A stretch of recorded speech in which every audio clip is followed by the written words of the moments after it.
एक बार अब्राहम से एक गलती हो गई, एक गलती हो जाती है और परमेश्वर जब बहुत बुढ़ा हो जाता और परमेश्वर ने पहले ही उनसे प्रतिज्ञा की थी कि तेरा एक निज पुत्र होगा, लेकिन काफी सालों तक जो है पुत्र उत्पन्न ना होने के कारण अब्राहम जो है अपने दास को, अपने स्वामी एलिएजर को जो है अपनी पूरी संपत्ति के ऊपर अधिकारी ठहराने जा रहा होता है। तब परमेश्वर वहां इंटरफेयर करते हैं और कहते हैं कि आकाश के तारोगणों को देखो, क्या तुम इनको गिन सकते हो, और ऐसा ही तुम्हारा वंश होगा।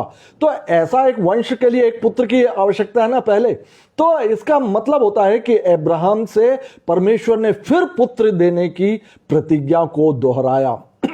इस बात को विश्वास किया अब्राहम ने और वहां पर वो एक बलि करते हैं, और बलि करने के बाद में जब मांसाहारी पक्षी झपटते हैं तब अब्राहम उसको उड़ा देता है। तो ये एक गलती होती है और जिसके कारण परमेश्वर वहां पर उससे कड़ी बात कहते हैं, एक दंड की बात कहते हैं कि तुम्हारे वंशज जो हैं मिस्र देश में गुलाम हो जाएंगे, गुलाम हो जाएंगे, और 400 सालों तक वे वहां गुलामी की अवस्था में रहेंगे, और 400 सालों के बीतने पर वे वहां से बहुत सारा धन लेकर वो निकल आएंगे। और उसके बाद में जो हम आप जानते हैं कि ये जो अब्राहम के वंशज है इजराइली किस प्रकार से मिस्र देश में गुलाम होते हैं, और फिर उनको परमेश्वर उनके लिए एक निज भूमि देते हैं जो कि दूध और मधु की धारा बहने वाला देश अर्थात कनान देश उनको दिया जाता है। अब यहां पर जब मिस्र की गुलामी में जो अब्राहम के वंशज अर्थात जो याकूब के 12 पुत्र अर्थात इजराइली जब गुलाम अवस्था में हो जाते हैं, तो वहां से वे किस प्रकार से मूसा के नेतृत्व में मिस्र देश से बाहर निकलते हैं लाल समुद्र पार करके।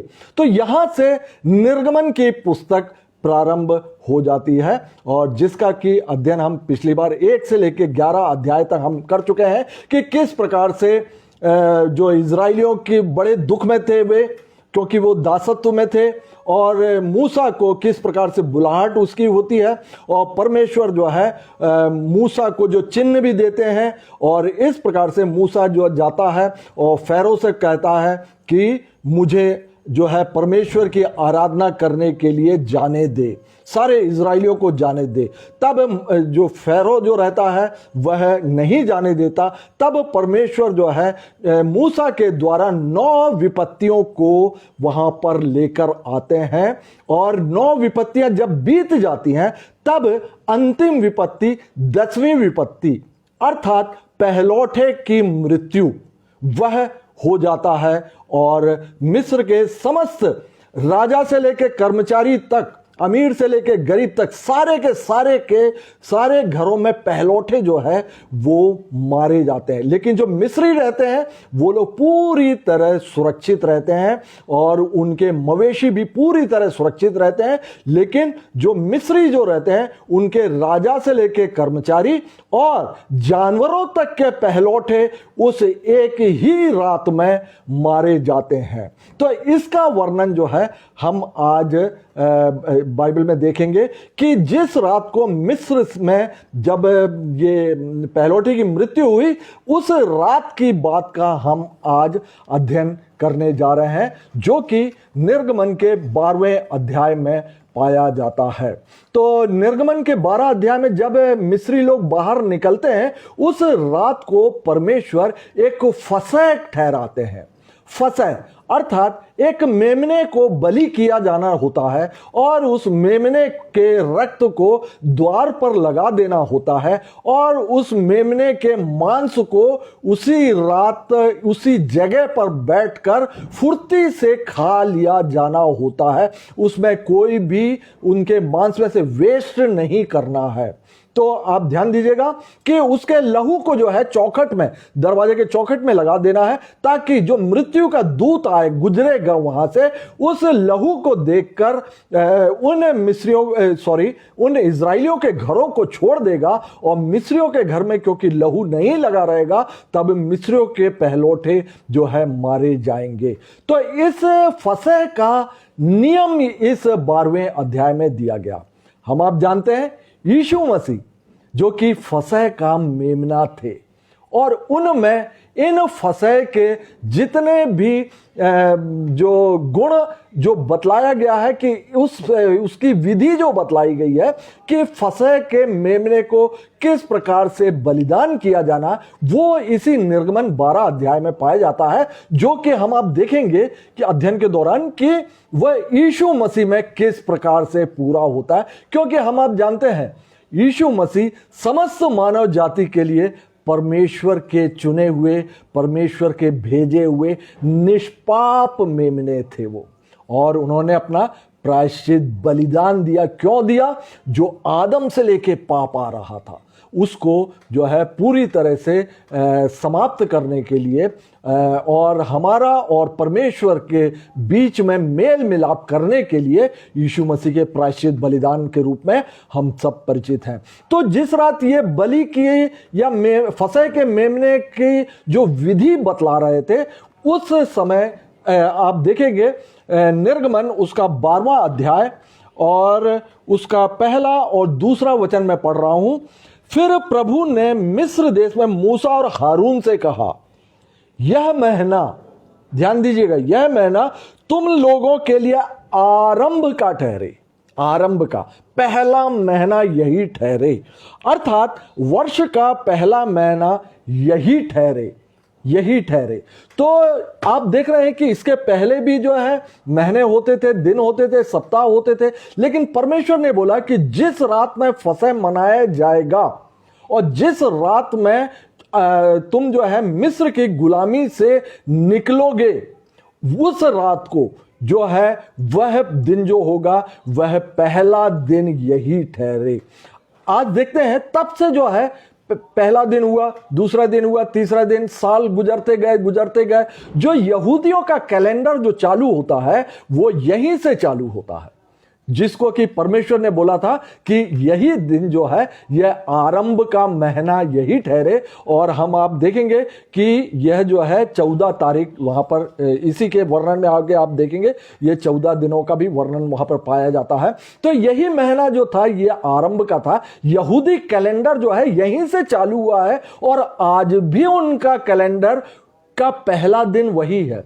आज जो है यहूदी कैलेंडर का ये जो 2020 जो चल रहा, हम आप जो जानते हैं ये ग्रिगोरियन कैलेंडर है, ये ग्रिगोरियन कैलेंडर है। रोमन सम्राट के समय काल का ये कैलेंडर बना हुआ है जो कि 2000 वर्षों से चल रहा। लेकिन यहूदी कैलेंडर जो है तब से लेकर अब तक चल रहा है।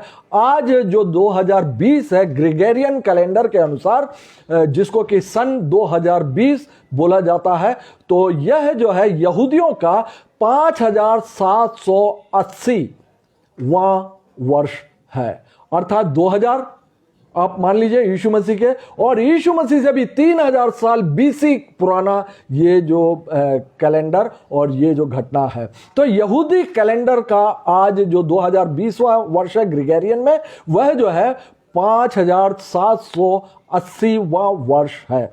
आप देखेंगे विक्रम संवत जो हमारे भारत में चलता है, राजा विक्रमादित्य के समय काल से उस संवत को चालू किया गया है, और उस संवत जो है उसका ये जो साल है ये 2077 चलता है, संवत 2077।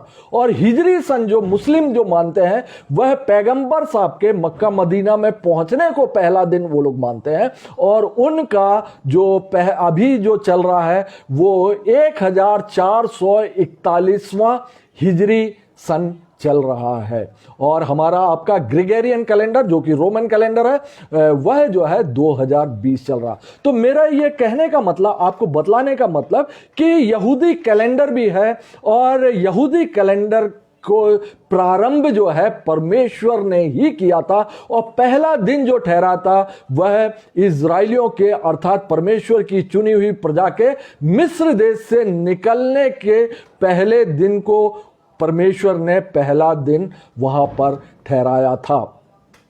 अब हम देखते हैं जो कि निर्गमन में जो 12 अध्याय और उसका 5वां वचन, मैंने आपको बतलाया कि ये जो है फसह के विधि मेमने के किस प्रकार से किया जाना है, यह इस अध्याय में बतलाया गया, जो कि यीशु मसीह में पूरा होता है। जैसे कि यूहन्ना और उसका पहला अध्याय और 29वें वचन में भी पाया जाता है कि दूसरे दिन उसने अर्थात यूहन्ना ने यीशु को अपनी ओर आते हुए देखकर कहा, देखो यह परमेश्वर का मेमना है जो जगत का पाप उठा ले जाता है। तो हमने देखेंगे, इसीलिए दोनों को हम कंपैरिजन रूप से हम कंपेयर करके हम इस अध्याय को हम स्टडी करेंगे। तो निर्गमन आप निकाल लीजिएगा, निर्गमन 12 अध्याय और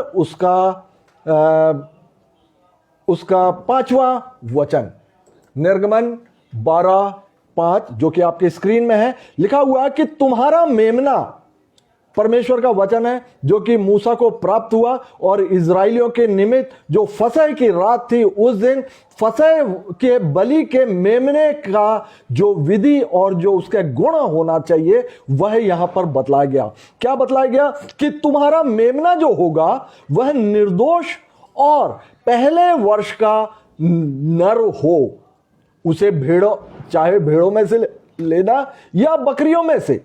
तो यहां पर मुख्य बात है कि तुम्हारा जो फसह का मेमना है वह निर्दोष होना चाहिए और और पहलौठा होना चाहिए, पहले वर्ष का नर हो। इसको हम लूका पहला अध्याय और 31वें वचन में भी हम देखते हैं कि जैसा कि माता मरियम के विषय में भी पाया जाता है, देख तू गर्भवती होगी, तेरे एक पुत्र उत्पन्न होगा, तू उसका नाम यीशु रखना। और हम आप जानते हैं कि जो माता मरियम जो है वह कुंवारी अवस्था में ही गर्भवती, पवित्र आत्मा की ओर से गर्भवती हुई थी और उनका पहलौठा पुत्र जो था वह यीशु था। और उसके बाद उनके यूसुफ के द्वारा और भी कई पुत्र उत्पन्न हुए, बाइबल में इसका भी वर्णन पाया जाता। लेकिन पहलौठा, क्योंकि जो बलि का मेमना जो होगा वह जो है पहलौठा होना, पहले वर्ष का नर होना आवश्यक है। दूसरा नियम जो था जो फसह के मेमने का कि मेमना जो है वह निर्दोष होना चाहिए, निर्दोष होना चाहिए, उसमें किसी भी प्रकार का दोष नहीं होना चाहिए। आप यहूदी कस्टम में आज भी देखते हैं कि जब मेमने को लेकर आते थे तो वो लोग सारे उसके शरीर के सारे रोए को भी वो लोग हटाकर देखते थे कि कोई अंदर जख्म तो नहीं है, इसके अलावा कहीं आंख फूटा तो नहीं है, कान जो है कटा हुआ तो नहीं है, पैर लंगड़ा तो नहीं है। तो उसका बलि वस्तु जो है वह निर्दोष होना चाहिए। और निर्दोष जो हमारा बलि का मेमना है जो यीशु मसीह है, वह आप देखेंगे कि किस प्रकार से निर्दोष, परमेश्वर के समक्ष निर्दोष से। पहला यूहन्ना और उसका 3 अध्याय और उसका पहला वचन, पहला यूहन्ना और उसका 3 अध्याय और 5वां वचन, तुम जानते हो कि वह इसलिए प्रकट हुआ कि पापों को हर ले जाए और उसके स्वभाव में पाप नहीं, अर्थात वह निष्पाप था, वह निष्पाप था और वह निर्दोष भी था। इसके बाद हम देखेंगे निर्गमन 12 अध्याय और उसका 46वां वचन, 46वां वचन। वहां पर बलि वस्तु का एक और नियम दिया हुआ कि बलि वस्तु की कोई हड्डी तोड़ी ना जाए, तो उसका कोई भी जो हड्डी है वो टूटी हुई नहीं होना चाहिए और बलि करते समय भी किसी प्रकार का उसका जो हड्डी है वह टूटना नहीं चाहिए। और इस बात को भी हम नए नियम में यीशु मसीह में पाते हैं कि यूहन्ना उसका 19 अध्याय और उसका 31 से लेकर 33 और 36वां वचन तक लिखा हुआ है यीशु मसीह के विषय में, जब उनका क्रूसिफिकेशन हुआ था, इसीलिए कि वह तैयारी का दिन था। यहूदियों ने पिलातुस से विनती की कि उनकी टांगें तोड़ दी जाए, अर्थात दो डाकुओं की और यीशु मसीह की टांगें तोड़ दी जाए और वे उतारे जाएं, ताकि सबत के दिन वे क्रूसों पर ना रहे। क्योंकि वह सबत का दिन बड़ा दिन था, सो सिपाहियों ने आकर पहले की टांगें तोड़ी, तब दूसरे की भी, अर्थात दोनों डाकुओं की टांगें तोड़ दी गई और जो उसके साथ क्रूसों पर चढ़ाए गए थे। परंतु जब यीशु के पास आकर देखा कि वह मर चुका है, तो उसकी टांगें ना तोड़ी गई। ये बातें इसलिए हुई कि पवित्र शास्त्र की यह बात पूरी हो कि उसकी कोई हड्डी तोड़ी ना जाए। उस समय जब रोमन टाइम पर जब क्रूसिफिकेशन होता था, तब लोग जो है 2-2, 3-3 दिन तक जो है वो क्रूस पर जीवित लटके हुए रहते थे। तब उनका जो वो अपने शरीर के भार को क्रूस पर अपने पैरों पर उठाए हुए रहते थे और वे जीवित 2-2, 3-3 दिन तक जीवित रहते थे। तब उनके घुटने के हड्डी को तोड़ दिया जाता था, ताकि शरीर का भार जो है वो नीचे हो जाए और फेफड़ा और हृदय जो है वो दब जाए और वो सांस घुटने से उनकी जल्दी मृत्यु हो जाए। लेकिन जब डाकुओं को देखा तो वो जीवित हैं, उन्होंने उनकी टांगों को तोड़ा, और यीशु मसीह को देखा कि वे मर चुके हैं, तब उनकी टांगें नहीं तोड़ी। लिखा हुआ, जैसे कि हमने देखा भी कि पवित्र शास्त्र में लिखा हुआ है कि उसकी कोई टांग, उसकी कोई बलि वस्तु की कोई हड्डी तोड़ी ना जाए। तो हम देख सकते हैं यहां पर कि बलि वस्तु जो यीशु जो है वह उस पर जो पुराने नियम के सारे भविष्यवाणियां जो है वह उन पर पूरी होती हैं। और एक नियम जो और पाया जाता है कि बलि वस्तु का खाया जाना भी आवश्यक है। और आप निर्गमन 12 अध्याय में देखेंगे, उसको फुर्ती से खाना, उसको तुरंत खाना, कोई भी वस्तु जो मांस है वह सुबह तक नहीं रखा जाना चाहिए। तो बलि वस्तु का खाया जाना आवश्यक है। यह बात आप देखेंगे जो कि यीशु मसीह के प्रभु भोज में यह पूरा होता। मरकुस रचित सुसमाचार और उसका 14 अध्याय और उसका 22वां वचन जो आपके स्क्रीन में है। जब वे खा ही रहे थे, अर्थात चेले, 12 चेले, और अंतिम लास्ट सपर में जब वे खा रहे थे तब की बात है, जब वे खा ही रहे थे तो उसने, अर्थात यीशु मसीह ने रोटी ली और आशीष मांगकर तोड़ी और उनको दी और कहा, लो यह मेरी देह है, यह मेरी देह है। क्योंकि बलि वस्तु के मांस को खाया जाना भी आवश्यक है। और हम आप जानते हैं यीशु जो है, यीशु मसीह जो है फसह के मेमने थे। और इस बात को पहला कुरिन्थियों और उसके 5वां अध्याय और 7वें और 8वें वचन में इस प्रकार पाया जाता, पुराना खमीर निकाल कर अपने आप को शुद्ध करो। प्रेरित पौलुस बोल रहे हैं कि नया गूथा हुआ आटा बन जाओ, ताकि तुम अखमीरी हो, अखमीरी हो।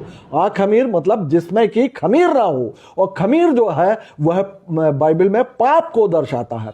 अखमीरी रोटी निष्पाप जीवन को बतलाती है। तो यहां पर बतलाया जाए ताकि तुम अखमीरी हो, क्योंकि हमारा भी फसह जो मसीह है बलिदान हुआ है। सो आओ हम उत्सव में आनंद मनावें, ना तो पुराने खमीर से और ना बुराई और दुष्टता के खमीर से, परंतु सीधाई और सच्चाई की अखमीरी रोटी से हम जो है आनंद मनाएं, क्योंकि हमारा फसह जो है वह मसीह है। तो जैसे कि आप देख सकते हैं इस बात को, जो नए नियम में आप इसको देखेंगे कि इब्रानियों 10वां अध्याय और उसके पहले वचन में भी, कि व्यवस्था आने वाली अच्छी वस्तुओं का मात्र प्रतिबिंब है, मात्र प्रतिबिंब है वो, और मूल वस्तुएं जो है वह मसीह, अर्थात नया नियम जो है वह मूल है। पुराना नियम जो है, नए नियम विश्वासियों के लिए मात्र दृष्टांत है, वो दृष्टांत है वो। और जब मूल बातें आई तो पुरानी बातें का मिट जाना आवश्यक है। लेकिन जो पुरानी बातें, जो पुराने नियम जो दिए थे, वो मनुष्य को अर्थात जो परमेश्वर की चुनी हुई प्रजा को समझाने के लिए नियम वगैरह जो दिए गए थे कि जब वो मसीह आएगा, जो कि उत्पत्ति 3 अध्याय और उसके 15वें वचन में जो स्त्री का वंश आएगा और जब वह अपना बलिदान देगा तो उस बलिदान को वे समझ सकें। लेकिन यहूदियों ने, हम आप जानते हैं कि यहूदियों ने जो है मसीह का इनकार कर दिया और हम आप जो अन्य जाति थे और हमने आपने इस पर विश्वास किया। आगे हम वचन में देखते हैं निर्गमन 12 अध्याय और उसका 8 से लेके 10वां वचन, जो कि बलि, जो फसह के मेमने का जो विधि है वह बतलाया गया है।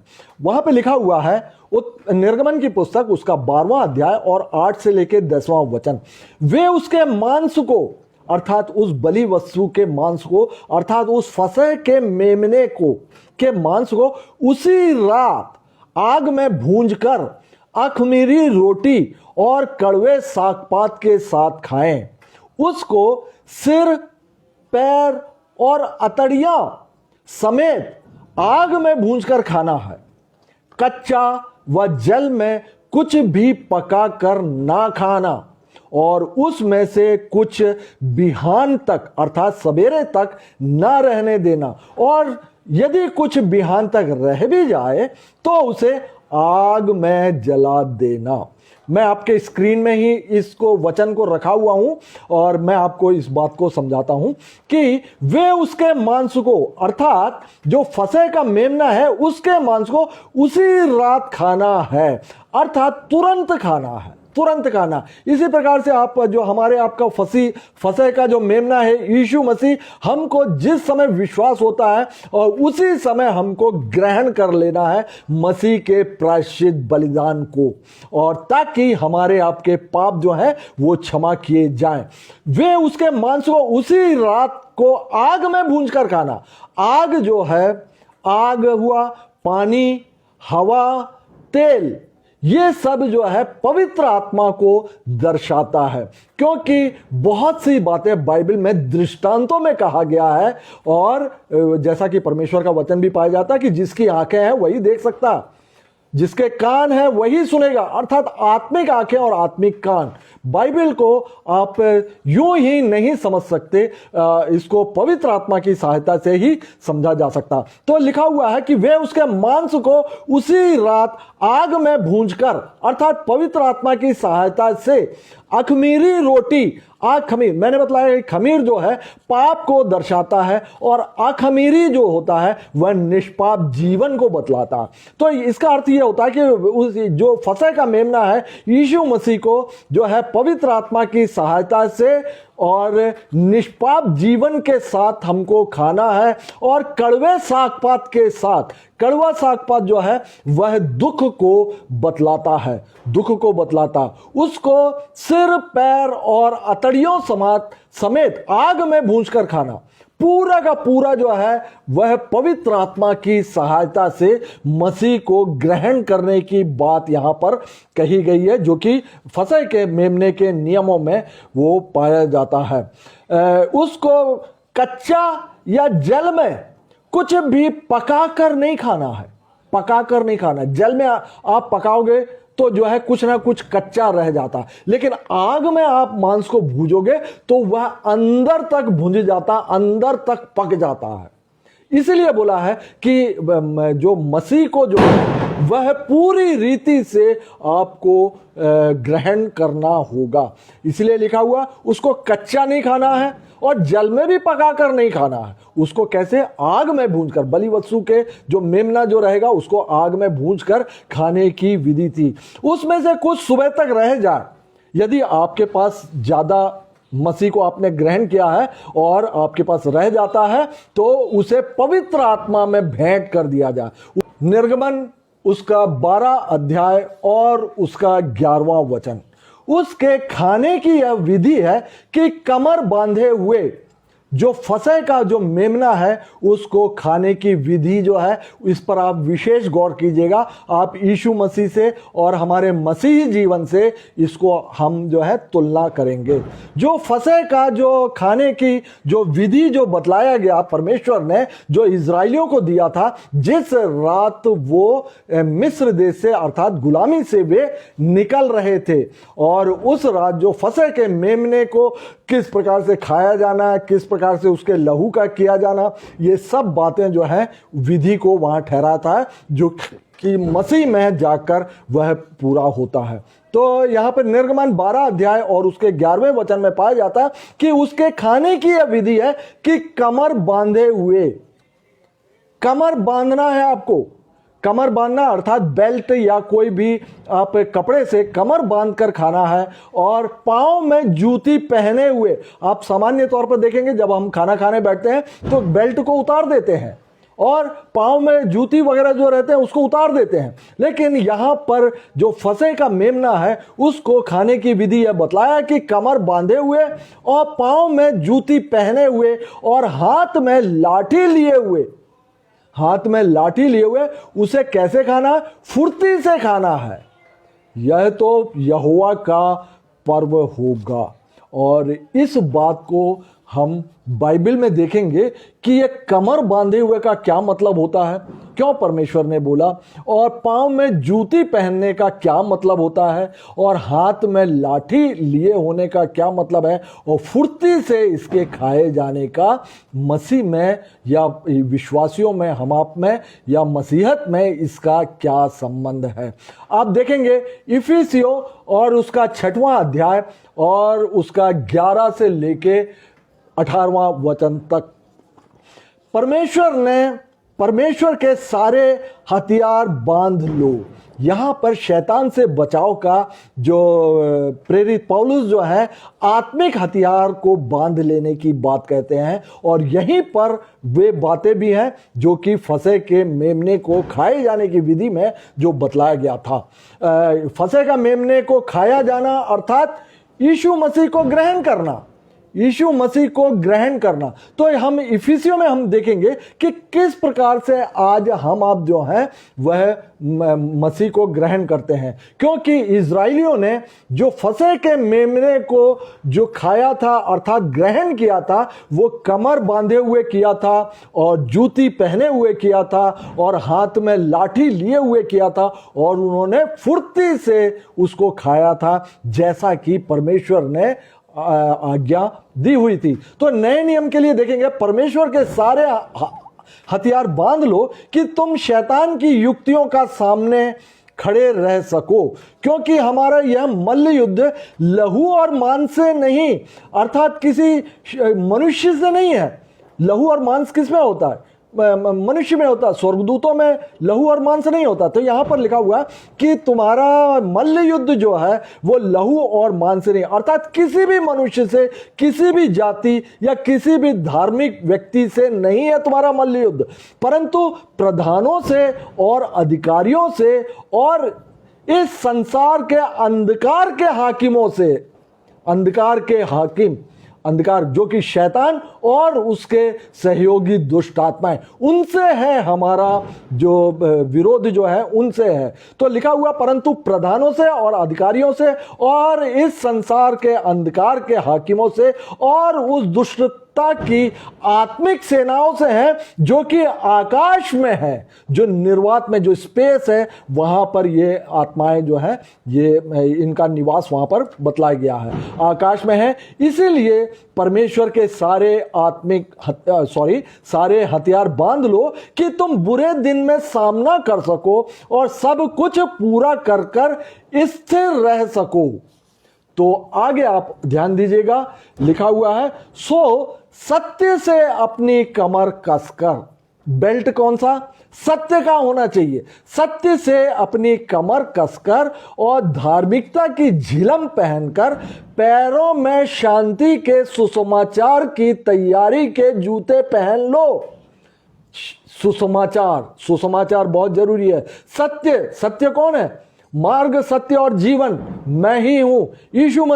यीशु मसीह को ग्रहण करते हुए और सुसमाचार के विषय में यहां पे बतलाया गया है कि पैरों में शांति के सुसमाचार की तैयारी के जूते पहन लो और उन सब के साथ विश्वास की ढाल लेकर स्थिर रहो, जिससे तुम उस दुष्ट के सब जलते हुए तीरों को बुझा सको और उद्धार का टोप और आत्मा की तलवार कैसे, कहां से ली जाती है? हाथ में पकड़ते हैं तलवार, और वहां पे लाठी बोला हुआ है कि लाठी लिए हुए से फुर्ती से खाना। यहां पर बोला गया है कि आत्मा की तलवार, क्या है ये आत्मा की तलवार? जो परमेश्वर का वचन है, ले लो और हर समय हर प्रकार से आत्मा में प्रार्थना और विनती करते रहो और इसीलिए जागते रहो कि सब पवित्र लोगों के लिए लगातार विनती किया करो। तो जो फसह के मेमने का जो खाने की विधि, अर्थात फसह का, आज हमारा फसह का मेमना जो यीशु मसीह है, उसको ग्रहण करने की विधि है कि सत्य से अपनी कमर कस लेना होगा।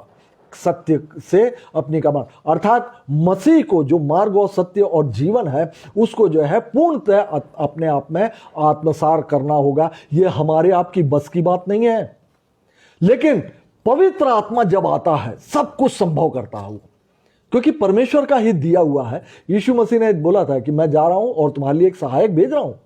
और इब्रानियों पहला अध्याय और पहले वचन में भी पाया जाता है कि पुत्र आने के बाद, आदि से ही परमेश्वर जो है विभिन्न नबियों के द्वारा मनुष्यों की संगति में बने रहे हैं। वो इब्रानियों 1 और दूसरा वचन में, और इन दिनों के अंत में वह पुत्र के द्वारा हमारी संगति करता है। और पुत्र ने क्या बोला कि मैं जा रहा हूं, तुम्हारे लिए एक सहायक भेज रहा हूं, पवित्र आत्मा। और यह पवित्र आत्मा जो है रैप्चर के दिन तक ये रहेगी हमारे आपके साथ में, उद्धार पाने के लिए, हर एक चीजों को बतलाने के लिए, परमेश्वर के वचन को समझाने के लिए। और उसके बाद ये रैप्चर में ये यीशु मसीह का अनुग्रह भी उठा लिया जाएगा और ये पवित्र आत्मा भी जो है वह उठा ली जाएगी। और उसके बाद में क्लेश काल, जो 7 सालों का प्रकाशित वाक्य बताती है, वह प्रारंभ हो जाता है।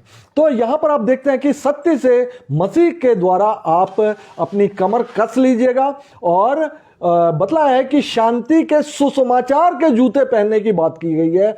और परमेश्वर का वचन जो कि तलवार, या पुराने नियम के हिसाब से जो लाठी थी वह परमेश्वर का वचन है, उसको लेकर हमको स्थिर रहना है, ताकि इस फसह के मेमने के द्वारा जिसने प्रायश्चित बलिदान दिया है, जिसने शैतान को क्रूस पर हराया है, उसका सामना हम आप कर सकें, उसका सामना हम कर सकें। और कुछ वचनों को और देखते हैं। आगे आप देख सकते हैं निर्गमन उसका 12 अध्याय और उसका 15 से लेकर 17वां वचन।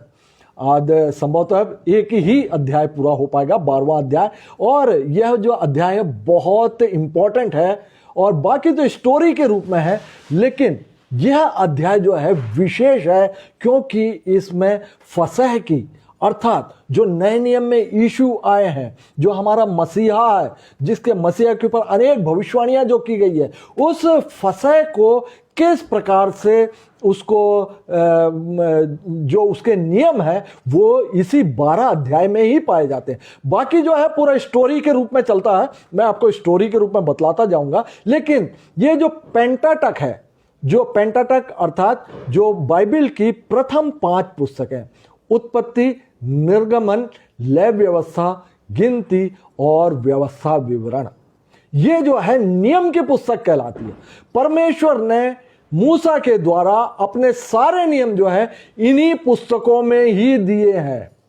बाकी आप राजाओं में नहीं पाएंगे, आप राजाओं की पुस्तक में नहीं पाएंगे, ऐतिहासिक पुस्तकों में नहीं पाएंगे आप, लेकिन जो नियम जो दिए गए हैं इन्हीं 5 पुस्तकों में दिए गए हैं। तो जहां पर विशेष ध्यान देना है, जैसा कि मैं आज बोल रहा हूं 12वें अध्याय में आपको विशेष ध्यान देना है, और जहां जहां पर मैं ये बात बोलूंगा वहां पर आप विशेष ध्यान दीजिएगा। तो यहां पर लिखा हुआ है कि निर्गमन उसका 12 अध्याय और 15 से 17 में कि नियम यह है कि 7 दिन तक अख़मीरी रोटी खाया करना, उनमें से पहले ही दिन अपने अपने घर में से खमीर उठा डालना। यह फसह की तैयारी है। फसह अर्थात मसीह, और इसकी तैयारी, ग्रहण करने की तैयारी के बारे में यहां बतलाया गया कि 7 दिन तक अखमीरी रोटी खाया करना, उनमें से पहले ही दिन अपने अपने घर में से खमीर उठा डालना। खमीर जो है पाप को दर्शाता, पाप को उठा डालना। वरन जो पहले दिन से लेकर 7वें दिन तक कोई खमीरी वस्तु खाए, वह प्राणी इजराइलियों में से नाश किया जाए। क्योंकि आज हम आप भी जो है मसीह को जब ग्रहण करने जा रहे हैं, पश्चाताप, अब हम आप जो है जन्म से मसीह हैं, लेकिन वास्तव में हमने परमेश्वर के जो नियम जो है प्रायश्चित, अपने पापों को मानना और उसका प्रायश्चित करना और पापों को छोड़ना, ये 3 बातें हैं। और इसके बाद यीशु मसीह के प्रायश्चित को बलिदान, उस प्रायश्चित बलिदान पर विश्वास करना, तब हम आप जो है, जैसा कि नया नियम बाइबल बतलाती है कि नए जन्म को प्राप्त करते हैं। पवित्र आत्मा इन सब बातों में हमारे लिए अगुवाई करता है। और हम आप जो है, मनुष्य जो है स्वतंत्र इच्छा में बनाया गया है। आप अपनी स्वतंत्रता में कोई भी निर्णय ले सकते हैं। आप इन बातों को सीरियसली लेके परमेश्वर के वचन के जो स्टेप्स हैं उनको आप पूरा करना पड़ेगा। प्रायश्चित और मसीह के प्रायश्चित बलिदान पर विश्वास, ये जब करते हैं आप, तो पवित्र आत्मा की संगति हम करने लगते हैं फिर, और नया जन्म हमारा हो जाता है और परमेश्वर हमें अपनी संतान ठहरा लेता है। तो यहां पे मसीह को ग्रहण करने के लिए 7 दिन तक अखमीरी रोटी खाना, 7 की संख्या जो है परफेक्ट संख्या मानी जाती है, क्योंकि परमेश्वर ने 7वें दिन विश्राम किया। हर एक बाइबल में 7वां दिन जो है वो परफेक्ट सिद्ध संख्या है। ये इसका अर्थ ये होता है कि 7 दिन तक अखमीरी रोटी खाया करना, इसका अर्थात है कि परमेश्वर को, मसीह को ग्रहण करने के समय पहले से ही जो है वो पूरी तरह से आप शुद्धता में आने का, और हमारे आपके पाप की क्षमा जो है वही है शुद्धता, और उसकी तैयारी यहां पर बतलाया गया है। जैसा कि वचन बतलाता है कि उनमें से पहले ही दिन अपने अपने घर में से खमीर उठा डालना, पाप को छोड़ देना। वरन जो पहले दिन से लेकर 7वें दिन तक कोई पापी हो, खमीरी वस्तु खाए, वह इजराइलियों में से, मसीहों में से नाश किए जाएं। मतलब उनको उद्धार नहीं प्राप्त होगा, फिर नाश हो जाएंगे। हम आप जीवित तो रहेंगे, जैसे कि आदम को भी बोला गया था कि तू जिस दिन फल खाएगा उस दिन तू मर जाएगा। लेकिन आदम हव्वा ने फल खाया, लेकिन वो नहीं मरे थे। और इसी प्रकार से वे आत्मिक रूप से क्रमशः जो है वो मर चुके थे, और उनका शरीर जो है धीरे धीरे मरते मरते वो 930 सालों में जाकर वो पूरी तरह समाप्त हो गया। तो यहां पर भी दिया हुआ है कि कोई खबर, वह प्राणी इजराइलियों में से नाश किया जाए, और पहले दिन एक पवित्र सभा हो और 7वें दिन भी एक पवित्र सभा करना। जो पहला दिन जो रहता है सबत के बाद का, जो पहला दिन है, इसके लिए भी लिखा हुआ, और हम आप जैसे संडे को जो चर्च वगैरह जो जाया करते हैं उसके भी विषय में है। उन दोनों दिनों में से कोई काम ना किया जाए जब पवित्र सभा हो, इसीलिए क्योंकि यह परम विश्राम दिवस है। ये परम विश्राम जो 7वां दिन और जो पहला दिन जो है, आप देखेंगे पहला दिन जैसे इंग्लिश में बोला जाता है संडे, मंडे, ट्यूसडे। संडे पहला दिन, संडे पहला दिन। और हिंदी में आप देखेंगे कैसा बोलते हैं, सोमवार, मंगलवार, बुधवार। सोमवार जो है वो पहला दिन होता है। तो आप देखिएगा इन दिनों में कोई काम ना किए जाए, केवल जिस प्राणी का जो खाना हो उसके काम करने की आज्ञा है। मतलब परिश्रम का कोई कार्य, अर्थात धन कमाने का कोई कार्य आप 6 दिन करेंगे, लेकिन 7वें दिन इसको पवित्र मानने की आज्ञा दी गई थी। इसलिए तुम बिना खमीर की रोटी का पर्व मनाना, क्योंकि उसी दिन मानो मैंने तुमको दल दल करके मिस्र देश से निकाला है, और इस कारण वह दिन तुम्हारी पीढ़ियों में सदा की विधि जानकर माना जाए। पीढ़ियों में सदा की विधि जानकर माना जाए। क्यों माना जाए इजराइलियों?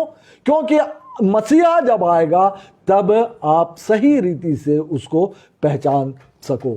और इसी बात को आप देखेंगे जो बातें हैं लूका रचित सुसमाचार और उसका 22वें अध्याय और 7वें और 8वें वचन में, नए नियम में, तब अखमीरी रोटी के पर्व का दिन आया जिसमें फसह का मेमना बलि करना आवश्यक था। उस समय जब यीशु मसीह के समय काल में ठीक फसह के दिन ही यीशु मसीह का बलिदान हुआ था। उस चीज को यहां पे बतलाया जा रहा है कि उस समय यहूदी जो है अखमीरी रोटी का पर्व का दिन आया जिसमें फसह का मेमना बलि करना आवश्यक था, और यीशु ने पतरस और यूहन्ना को यह कहकर भेजा कि जाकर हमारे खाने के लिए फसह तैयार करो।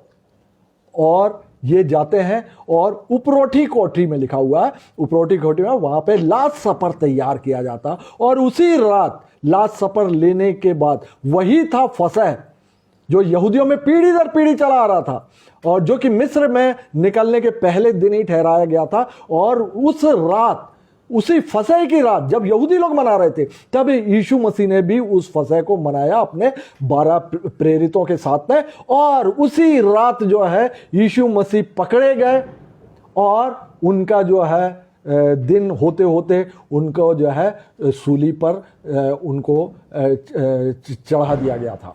और वे लगभग दोपहर के, बतलाया जाता है कि लगभग 3 बजे के आसपास उनकी मृत्यु भी हुई थी। तो फसह के दिन ही यीशु मसीह की भी मृत्यु हुई थी। ये कोई कोइंसिडेंस नहीं है, ये कोई कुछ मैं उसको बतला नहीं पा रहा हूं।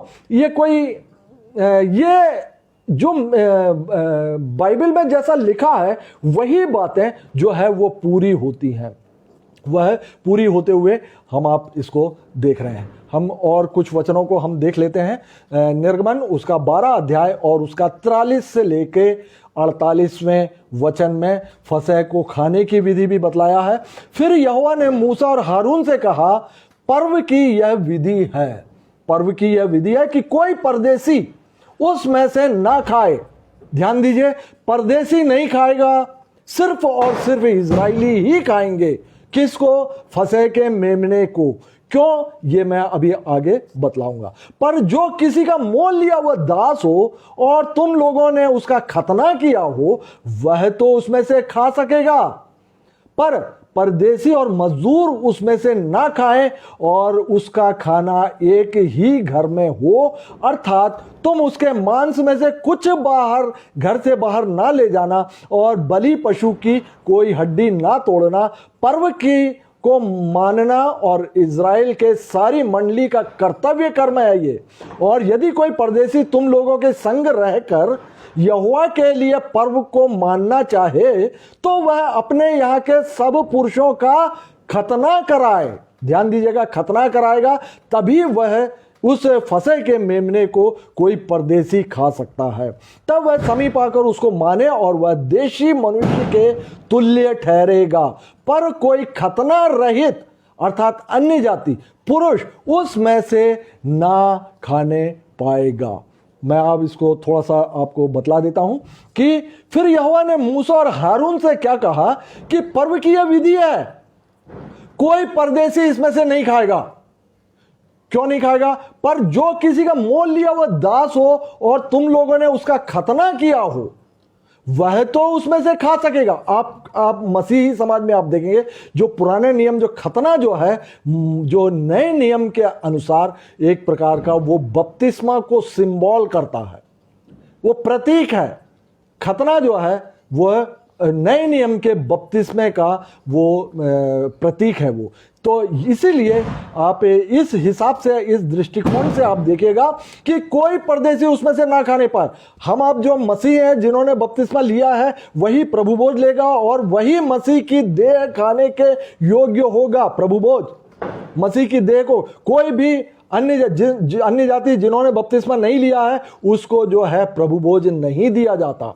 और आप देखेंगे लिखा हुआ है, कोई परदेसी उसमें से ना खाने, पर जो किसी का मोल लिया दास हो और तुम लोगों ने उसका खतना किया हो, परदेसी हो मतलब क्रिश्चियन ना हो, और उसने बपतिस्मा लिया हो, तो वह तो उसमें से खा सकेगा।